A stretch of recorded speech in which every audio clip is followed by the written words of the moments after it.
It's 2025.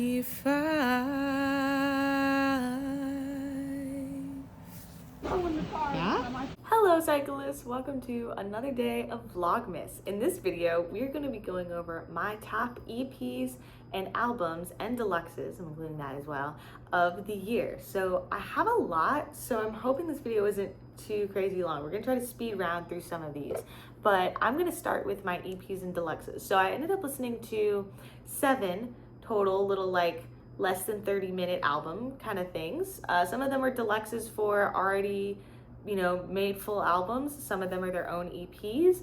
So let's just get into it. My number 7 was Everybody Needs a Hero Extended Edition by Orla Garthlin. My favorite song was Pest. This wasn't my favorite deluxe that I've ever heard, especially this year. There were some really good ones. And I just really liked the album, so I feel like my expectations were really high. Number 6 was What Happened to the Heart by Deluxe by Aurora. And my favorite song was Heart's Intuition. The Weight of Missing was just really long. Like, I feel like if it was a little bit, I understand the intention, but I think there were just a few songs on there that were just kind of like, I understand why you put this in the deluxe. Number 5 was Love Me Too Well, I'll Retire Early by Katie Grayson McLeod. This was its own EP this year. I love this artist ever since I heard a TV show from her EP Big Red. I was in love. My favorite song from this one was James. It's just very pretty, folksy. I really love it. Number 4 was Eternal Sunshine Deluxe by Ariana Grande. My favorite song was Past Life. This was a pretty good deluxe, I think, especially considering the tone of Eternal Sunshine. I liked what this gave us in terms of giving a new perspective on some things. Number 3 was Little House by Rachel Chichori. And my favorite song was Can We Talk About Isaac? Like, it gets stuck in your head. It's just so much fun. And the chorus does repeat like maybe one too many times, but it's a bop. It's really fun. Number 2 was So Close to What Deluxe by Tate McRae. And my favorite song from that was Tit for Tat. When this song came out, I was obsessed. And I just have been listening to the deluxe like nonstop since it came out, which I think is a really good sign that there's just no skips. They're just all good. And my number 1 EP and deluxe, which if you watch this channel, you might have guessed, was Short and Sweet Deluxe by Sabrina Carpenter. My favorite song from that was 15 Minutes. It is insane to me that that came out this year, considering that she also came out with an album that we'll talk about later. But, what is there to say? Really good. Fantastic. No skips. Just one of the best. Now we're going to get into our albums. So I kind of finagled it to where I listened to 32 albums this year. Some of them I'd heard a few songs from before, but I didn't actually listen to the full album or give the full album a listen. So my criteria for this is it needs to be an album that I have listened to from start to finish at least once, and that I have not listened to more than 50% of the songs before. So there are going to be some albums on here that have been out for a while that I just hadn't gotten around to listening before this, and there's going to be a bunch of new albums that came out this year. We'll start at the bottom. Number 32 is Zodiac by Troy. I really love this singer. I think that he is an incredible vocalist. My one problem with this album was that I just feel like it sounded a lot of the same, especially considering the concept of it was every song was a different zodiac thing. So I feel like it should have sounded a lot more different, but then again, I guess, astrology, I don't know. My favorite song in here was Gemini. It's really catchy and it has a really fun saxophone. Number 31 was Bite Me by Renee Rapp, which is going to be controversial considering that I absolutely love Snow Angel, her first album. And I did like this album a lot. I just think there were a lot of concepts that I really couldn't relate to and that were a lot less introspective. Like, don't get me wrong, she has her introspective songs. My favorite song is I Can't Have You Around Me Anymore. Beautiful vocals and just really like deep and means something, and it was a very original concept for a song, but they're not as many as I would have liked. Like, it was all very like upbeat pop, I'm going clubbing kind of songs, and just on first listen it just wasn't my favorite. 30, I have sort of a weird combination, Strangers on a Bench and songs. So this is a podcast that every episode they pair with a different singer and they write a song based on the conversation that this guy has with strangers in a park. And so they came out with season 1 and season 2. So I kind of just lumped all of those songs together into like an album, like a podcast season album. And because of that, there are a lot of different vocals and instruments. Like all of it is very different and unique, which means it kind of is like scattered across the board in terms of my really like some of them. One of the songs from this made it to my top 5 on Spotify Wrapped. And then there's some songs that I can just kind of take a hit or miss. My favorite song was Colored Glasses by Wade and Stranger on the Bench. Number 29 was Fancy That by Pink Panthers. Really underrated album, I will say. I just think that the genre of this is something that I'm not very used to listening to, and it did take a few tries. And because the album's so short, it gets kind of tiring after a while. But my favorite song on here was Noises. Favorite song was Noises. It's just like really fun to sing along to. And then when it comes with the like, what the fuck is that? Like part, if it's playing in my car, people will always be like, what are you listening to? And it's just really funny. My number 28 is Cacophony by Paris Paloma. I really like the idea of this album, and the things that she talks about in her songs are really personal and really deep, and I really respect that. My favorite song was Drywall. I do think that there were a few too many like just mild things that like kind of blended in together after a while too, or that I just wouldn't listen to like individually. Number 27 was The Dream by The Favors. This album, though, I feel like has been slowly climbing up. My first listen to it, I wasn't in love with it. And then I kept listening to more of the songs, and it has grown on me a lot because it's Ash and Phineas. I was really kind of disappointed the first time I was listening to it, and that's why I think it started off so low on my list. But my favorite song on this is David's Brother.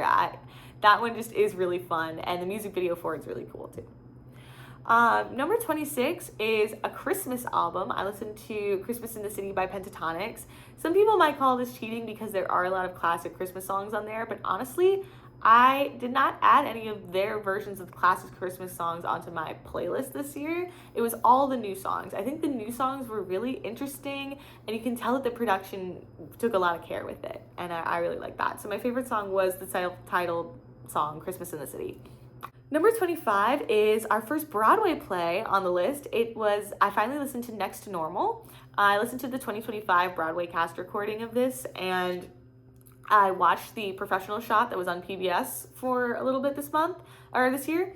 And wow, what an amazing play. Like, I kind of could guess what was coming. Maybe it was just through like hearing things, subconsciously over the years about it, but it did not diminish its impact on the musical. And like the songs in here, while there are a lot, and so again it's not like accuracy, it's kind of like all across the board, there are just some like really beautiful songs on here. Like, that's all I got to say. And the cast did amazing. Wouldn't expect anything less. It was just great. My favorite song was Just Another Day. Like, that's just been playing over and over. Really related to that this year. Number 24 is Hurry Up Tomorrow by The Weeknd. I do have a reaction to this album on the channel. I think that my favorite song is probably Cry For Me. And I forgot what I said in that video was my favorite song at the time. So I hope it lines up. It'd be interesting to see. Yes, this album I think was really long. I was not used to sitting down and reacting to an album this long before, and so because of that, I think that there's some really good ones on there, and then there's ones that I just have not come back to since that initial reaction. I don't think I've listened through the album entirely since the reaction video, and being that it was at the beginning of this year, I would have liked for, to feel like I wanted to listen to it again. Number 23 was The Art of Loving by Olivia Dean. This was such a surprise album for me. I think I didn't know who Olivia Dean was before this year, and I started listening to It's So Easy to Fall in Love, which is my favorite, and then I just was like, let me check more of her out. So I listened to the new album this year, and lo and behold, it was really good. I just don't think that it has enough time in my ears to really bring it up to that top spot yet, but I do feel like I'm going to be regretting not ranking this higher by the next year kind of thing. So all good signs. Number 22 is I Barely Even Know Her by Somber. This was another one of those albums that I'd heard some singles from before and I liked them, but it took me a while to actually get in the mood to want to listen to it. So I also listened to this one pretty recently, and my favorite song is probably Undressed. I was listening to that, that bass happening over and over again. I remember walking around my living room just like listening to that song on repeat for a few times, and I was just like, this is really good. Number 21 is I Quit by Haim. It's really weird because they've been in the music industry for so long, and yet this is the first album that I've ever listened to by them, or like this is the first year that I ever listened to songs by them knowingly. Really good album. I really love the like three sisters like dynamic of it all. My favorite song is Relationships. Like that music video too, I remember also just playing that song on loop this year. And I think the more and more you listen to the album, the more you start to like get caught into the story and the perspective, because I think a lot of the perspectives are very modern for some of the songs and things, and it might not be initially like something you are relate to like conceptually, but I think the songs are good enough that you overcome that, and after multiple listens like you start to really understand where the narrator is coming from. Number 20 was Super Ache by Conan Gray. So this is one of those albums that I had heard like a decent, like about 3 or 4 songs from. I'd listened to people watching when it first came out. Astronomy was one of my favorites back in the early 2020s, but I hadn't actually fully gone through and listened to it. Like Memories, I remember the first time I listened to it, I was just kind of like, it's okay. And then when I did this album, listen to the full album, I was just floored. I was like, how did I ever like just think this was mid? Like this is so good. I was listening to this album to prep for his other album that came out this year, which we'll get to later, but my favorite song was The Exit. I think just so good. Now next, number 19 is I Don't Know How But They Found Me by Jensen McCrae. My favorite song in this was Daffodils. This was like back in April, and I don't know, it was one of those albums that came at just the perfect time for me, and I absolutely loved the like way that she talked about being in relationships and just all of the like losing yourself in that and becoming okay with things that you otherwise maybe wouldn't have been okay with beforehand. And I just really loved that as an album. Also, the cover art for this album is like one of my favorites in the year. Just so like the colors are just pop so much, but it's also so dark. And I don't know how they did that, but I don't know how they found me. Okay. Number 18 was Forever Is a Feeling by Lucy Dacus. Any album that makes me cry on camera is gonna be up there for me. I also really love Lucy Dacus. I listened to Boy Genius last year at the very beginning of the year, so I was really excited when I heard that her album was coming out. And it was just, I mean, you saw it in the reaction. Like I think like it's really impressive for an album to still have the same feelings that you get when you first listen to it. And I think this is one of those albums that just is like a comfort cozy album. Like I'm going to remember listening to that in the spring, and I'm going to want to listen to it again, you know? So my favorite song in there was Talk.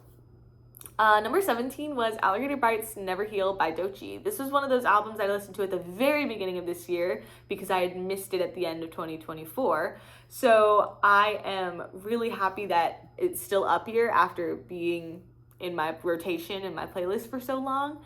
My favorite song on there is Denial is a River. I mean, so many good songs, but I do feel like that is the quintessential song from the album. Like there's a reason that that's the one that like boasted the album into popularity. Number 16 is Early 20s Torture by Sadie Jean. This is just another one of those songs that came for me at the absolute perfect time. I had heard a few like tracks by Sadie Jean, but I think this is her debut album that came out this year. And it's just one of those things where her voice is so unique and so pretty and very like wispy and light. My favorite song in there was This Time Around. It has some really interesting production, especially compared to the rest of the album. Is a lot more like somber, and this song was a lot more of a I'm trying to get into acceptance of what's happening, and I just think it was really a fresh thing to include in there at that point in the album too. Number 15 was Good Riddance by Gracie Abrams. After the popularity and success of The Secret of Us album last year, I figured it was finally time to do a proper listen through of Good Riddance, and this is again one of those albums I listened to really early this year. My favorite song was 405 from the deluxe of that, and just like I don't even know how like one could sing like that. Like it just make it so pretty. I just absolutely love it. Again, one of those albums that like is kind of samey throughout. Like I think that you can definitely tell that she improved on her skills in The Secret of Us, but it's still something that like I'll pop on every now and again, and if I'm like wanting a cozy drive or something like that. Number 14 is Hickey by Royal Otis. I think, much like a lot of people, I discovered this band and this album strictly because Lola Tongue is in the music video for Who's Your Boyfriend? And that was going off because The Summer I Turned Pretty was one of my biggest obsessions this year. Like, I'm not gonna lie. I really was obsessed with that show for so many weeks. And I am really happy we're getting a movie. I do need the movie to happen this summer. So if you're gonna announce it, it has to be, you know, come on, Jenny Han, come on. Anyway, she's in the music video for Who's Your Boyfriend, but I would say my favorite song from the album actually ended up being Car. It was really close between those two, but there's just something about Car that is just like, I don't know, I just groove to it. It's just very fun. And I think this album in general was something that I never would have discovered, or it's not my typical genre, but that I really ended up loving. Number 13 was Folklore by Taylor Swift. I can hear all of you gasping, okay? I wouldn't consider myself a Swiftie, but I am slowly moving through her albums. There's just so much music in it. And Folklore, again, like I've definitely heard like certain songs in there. Exile was so popular and everything like that. But again, this is one of those albums I hadn't actually sat down and listened through until very recently. So my favorite song from this year was The One, and Invisible String is just like incredible. So that was also, it's kind of a tie. Number 12 was This Is How Tomorrow Moves by Biba Doobie. This is also, I think this was the second album I listened to this year. And it's one of those albums that like on first listen, her voice is not something that I expected at all. And I think that on first listen, it's not necessarily the most like classically like beautiful, but there is something so angelic about it. And literally every song on this album, I think that, oh, I'll get tired of that. I'm kind of tired of this one. And then it'll start playing and I'm just like, no, I want to listen to it again. Like, actually, I want to keep playing it. My favorite song was Take a Bite. It's just something about it that just draws you in. It's sort of like, are you ready to come on this ride with me? And you're just like, yes, I'm coming. Biba I'm coming. So it's one of those albums that I'm shocked that I haven't gotten tired of yet because it's been on there so long, but I can't help it to sing along, which is a really good sign.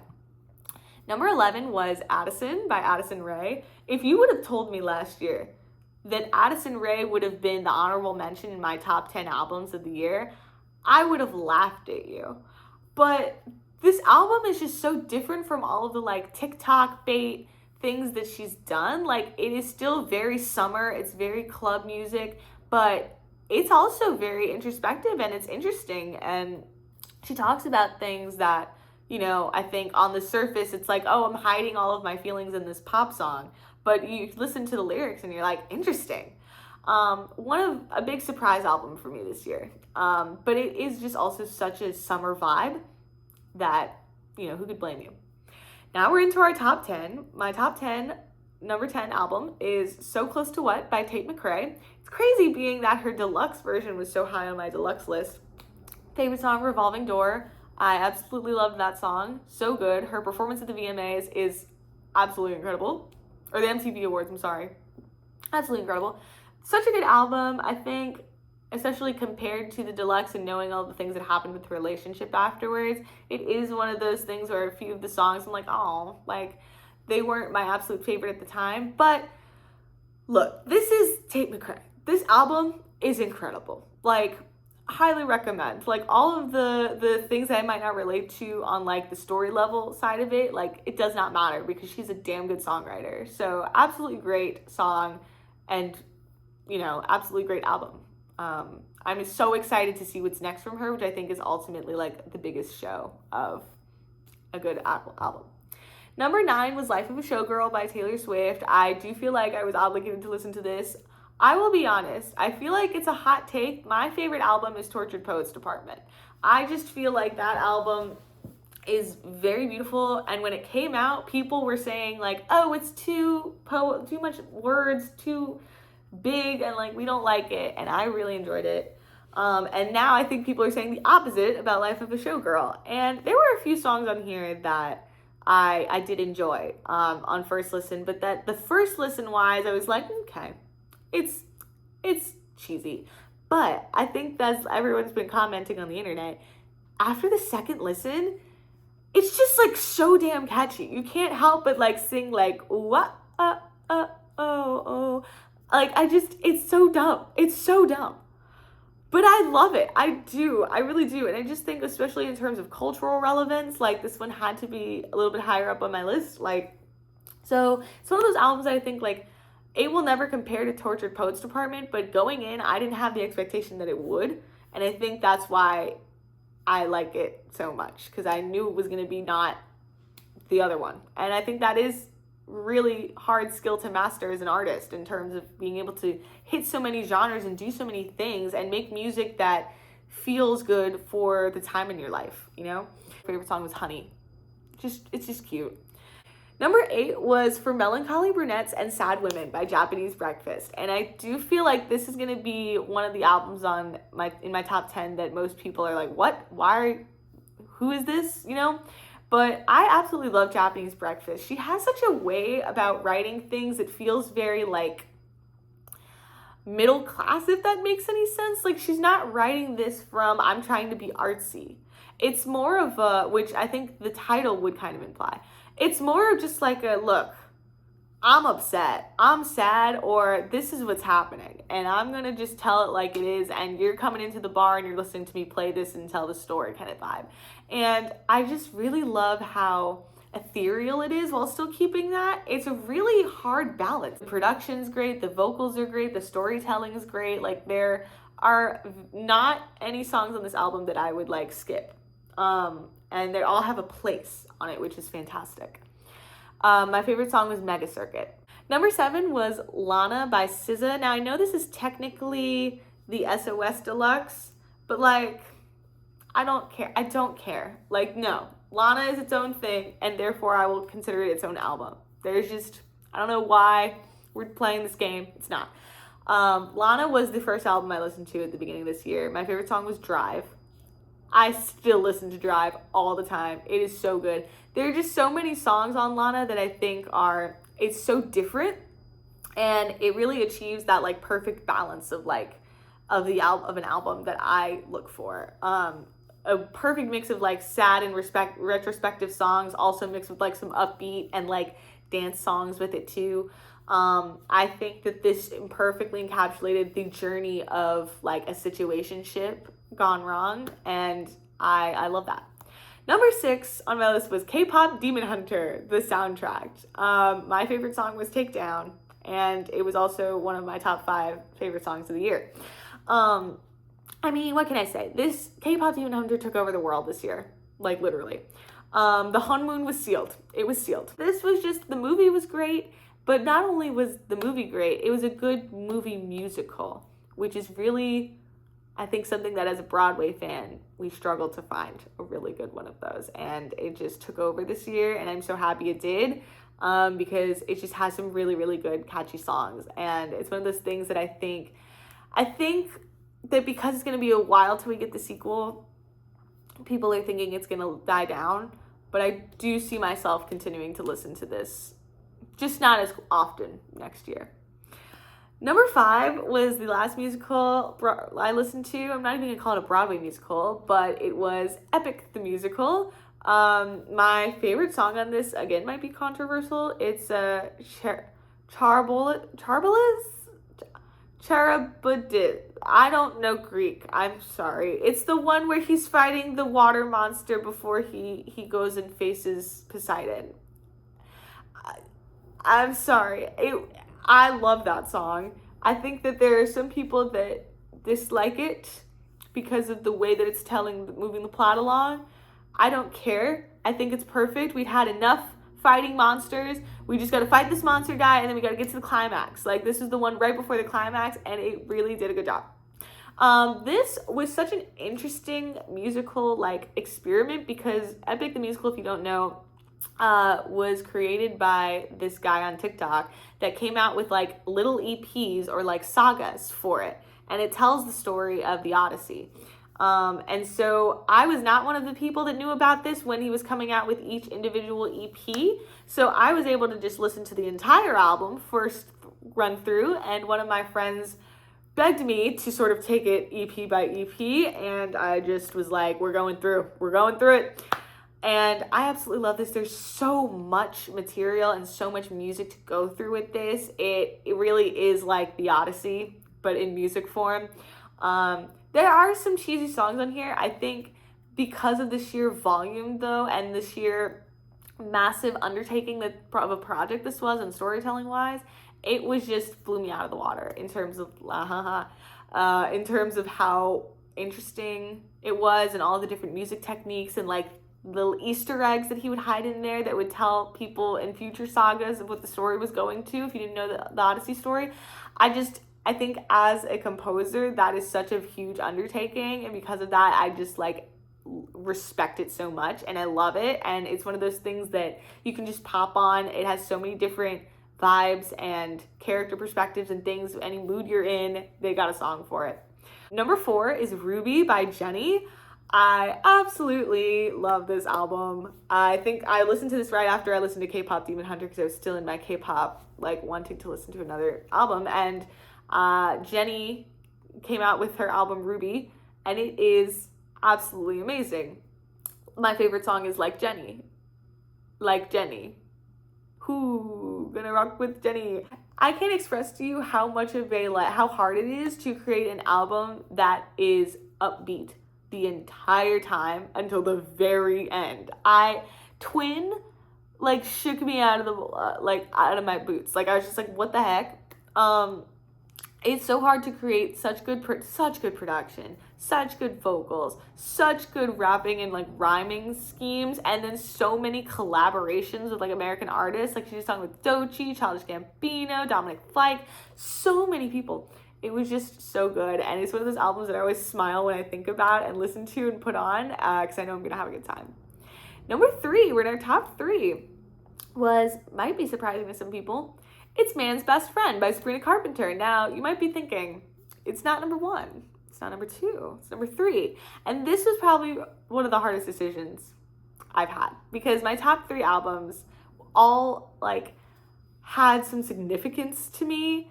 Man's Best Friend was just fantastic. I don't care what people say, like these songs on here are just still that good. Like she still got it.